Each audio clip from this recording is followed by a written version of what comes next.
এক জীবনে সর্বোচ্চ সম্মানজনক যে কয়েকটি পেশা আছে বাংলাদেশে, তার মধ্যে অন্যতম সেরা প্রশাসন ক্যাডার বা অ্যাডমিনিস্ট্রেটিভ সার্ভিসের স্বপ্নের চাকরি। মানুষের সেবা, নীতি নির্ধারণে ভূমিকা, কাজের বৈচিত্র্য, দায়িত্বের বিস্তৃত পরিসর, সম্মান ও সুযোগ সুবিধা মিলিয়ে এই চাকরির জুরি মেলা ভার। বাংলাদেশ সিভিল সার্ভিস বা বিসিএস পরীক্ষায় শুরুর দিকে উত্তীর্ণ হলেই কেবল ভারতীয় উপমহাদেশের সিভিল সার্ভিসের প্রাচীন ও ঐতিহ্যবাহী এই চাকরিতে যুক্ত হওয়া সম্ভব। সরকারি কর্ম কমিশনের অধীনে বিসিএস এ পাশ করে নিয়োগের মাধ্যমে শুরু হয় যাত্রা। শুরু হয় শিক্ষানবিশ সহকারী কমিশনার হিসেবে যোগদান করে। নবম গ্রেডের একজন সহকারী কমিশনার জেলা প্রশাসকের স্টাফ অফিসার হিসেবে কর্মজীবন শুরু করেন।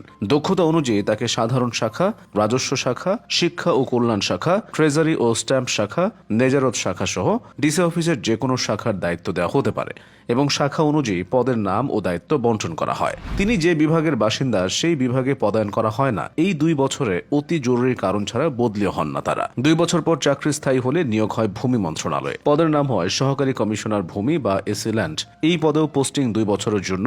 উপজেলা ভূমি অফিসের দপ্তর প্রধান হিসেবে একজন এসি ল্যান্ড জমির রেকর্ড, হুকুম দখল, মিউটেশন সহ যাবতীয় ভূমি সংক্রান্ত কাজ তদারক করেন। এসি ল্যান্ডদের কিছু বিচারিক ক্ষমতা বা ম্যাজিস্ট্রেসি পাওয়ার থাকে। বিচার বিভাগ স্বাধীন হওয়ার আগেই তারা ম্যাজিস্ট্রেট হিসেবে পরিচিত ছিলেন। চাকরি জীবনের 6 বছর পূর্ণ হলে উপজেলা নির্বাহী কর্মকর্তা বা ইউএনও হিসেবে যোগ্য হন এসি ল্যান্ডরা। উপজেলা পরিষদের প্রধান নির্বাহী হিসেবে একজন ইউএনওকে উপজেলা পরিষদের নীতি ও সিদ্ধান্ত বাস্তবায়নে উপজেলা চেয়ারম্যানকে সহায়তা প্রদান, উন্নয়ন পরিকল্পনা সহ উপজেলা পর্যায়ে সব প্রশাসনিক ও উন্নয়ন কর্মকাণ্ড তত্ত্বাবধান, ফৌজদারি দণ্ডবিধির 144 ধারার অধীন ক্ষমতা প্রয়োগ সহ নির্বাহী ম্যাজিস্ট্রেটের দায়িত্ব পালন করতে হয়। এই পদেও থাকতে হয় কমপক্ষে 2 বছর। চাকরি জীবনে 8 বছর পূর্তির পর অতিরিক্ত জেলা প্রশাসক হিসেবে কাজ করার জন্য যোগ্য হন একজন ইউএনও। একটি জেলায় 5 থেকে 6 জন অতিরিক্ত জেলা প্রশাসক বা এডিসি থাকেন। তারা ফৌজদারি মামলা ও আপিল সংক্রান্ত কাজ, প্যারোল সংক্রান্ত কাজ সহ জেলা ম্যাজিস্ট্রেট বা জেলা প্রশাসকের অর্পিত দায়িত্বগুলো পালন করে থাকেন। এছাড়া এডিসি জেনারেল, এডিসি শিক্ষা, এডিসি রাজস্ব সহ অন্য এডিসিরা নিজস্ব দায় দায়িত্ব পালন করে থাকেন। অন্তত 2 বছর মাঠ প্রশাসনে কাজ করার পর এডিসিদের মন্ত্রণালয়ের প্রেষণে পাঠানো যায়। চাকরি জীবনের 10 বছর পূর্তির পর উপসচিব হিসেবে পদোন্নতির জন্য যোগ্য বলে বিবেচিত হন অতিরিক্ত জেলা প্রশাসক বা এডিসিরা।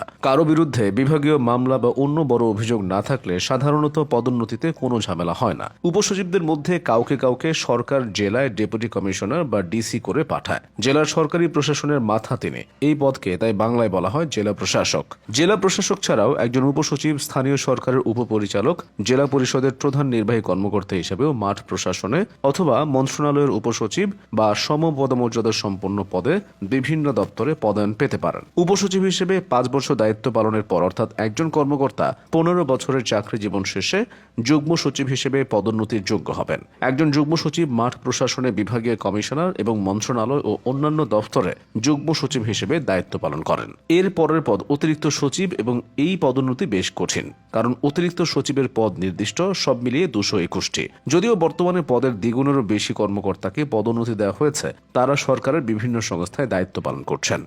যুগ্ম সচিব হিসেবে কমপক্ষে 3 বছর দায়িত্ব পালন করলে সরকার কোনো কর্মকর্তাকে অতিরিক্ত সচিব পদে নিয়োগ দিতে পারে। অতিরিক্ত সচিব পদে একজন কর্মকর্তা কমপক্ষে 2 বছর চাকরি করলে সচিব পদের জন্য বিবেচিত হবেন।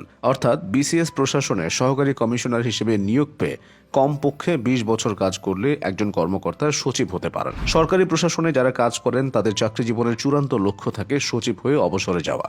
তবে 20 বা 30 বছর চাকরি করলেই সবাই সচিব হয়ে অবসরে যেতে পারেন এমনটি নয়। এটি সরকারের সুপিরিয়র সিলেকশন বোর্ডের সিদ্ধান্ত। চাকরি জীবনের দক্ষতা, যোগ্যতা ও সরকারের সঙ্গে যোগাযোগের উপর ভিত্তি করে সচিব পদে পদোন্নতির সিদ্ধান্ত নেওয়া হয়, কারণ এটাই প্রশাসনের শীর্ষ পদ। এই পদে তারাই কাজ করেন যারা সমস্যা সমাধানে পারদর্শী। তারা সরকার ও জনগণের মধ্যে যোগাযোগের সেতু বন্ধন হিসেবে কাজ করেন। সরকারি কর্ম কমিশনের সঙ্গে পরামর্শ করে যুগ্ম সচিব, অতিরিক্ত সচিব ও সচিব পদে পদোন্নতির আদেশ আসে রাষ্ট্রপতির তরফে। প্রশাসনের সর্বোচ্চ এই পদেও পদোন্নতির ব্যবস্থা করেছে সরকার। তৈরি করা হয়েছে সিনিয়র সচিব পদ। সচিবদের মধ্যে বিশেষভাবে যোগ্য, দক্ষ এবং কাজের স্বীকৃতি হিসেবে কিছু কর্মকর্তাকে সিনিয়র সচিব পদে আসীন করা হয়। এক্ষেত্রে নীতিমালা নেই।